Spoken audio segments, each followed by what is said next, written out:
पुढची बातमीबाबत भाजपचे प्रवक्ते केशव उपाध्ये यांनी राज ठाकरे यांच्यावरती निशाणा साधलाय। राज ठाकरे ढळढळीत खोटं बोललेत असं उपाध्ये म्हणतात। केशव उपाध्यांनी ट्विट करत राज ठाकरेंना खोटं ठरवलंय। दरम्यान केशव उपाध्यांनी नेमका काय ट्विट केलंय पाहूया। राज ठाकरे फेक नरेटिव्हच्या बाबतीमध्ये राहुल गांधींशी स्पर्धा करतायत का असा सध्या प्रश्न उपस्थित होतोय। सत्याचा मोर्चा म्हणत काल जमलेल्या गर्दीसमोर बोलताना मात्र ते दुसऱ्यांदा ढळढळीत खोटं बोलले। 6 महिन्यांपूर्वीच वरळी डोम मध्ये बोलताना त्यांनी सांगितलं की विधानसभा निवडणुकीमध्ये राजू पाटील यांना त्यांच्या 1400 मतदारांच्या गावामध्ये जिथे कायम मताधिक्य मिळायचं तिथे 0 मतं मिळाली। पण प्रत्यक्षात ही माहिती खोटी होती। तिथे राजू पाटील यांनाच मताधिक्य होतं।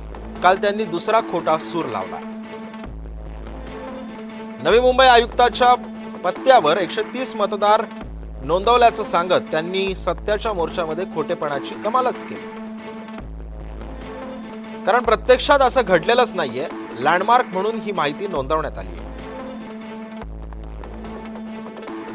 तसा खुलासा ठाणे जिल्हाधिकाऱ्यांनी केलेला आहेच।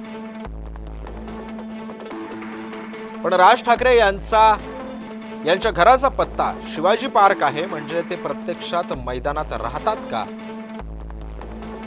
यश मिळवण्यासाठी सुरू असलेली पराभूतांची आणि राज ठाकरे यांची धडपड समजण्यासारखी आहे। तर त्यासाठी फेक नरेटिव्हचा आधार घ्याल तर जनताच फेक ठरवेल हे सुद्धा लक्षात घ्या।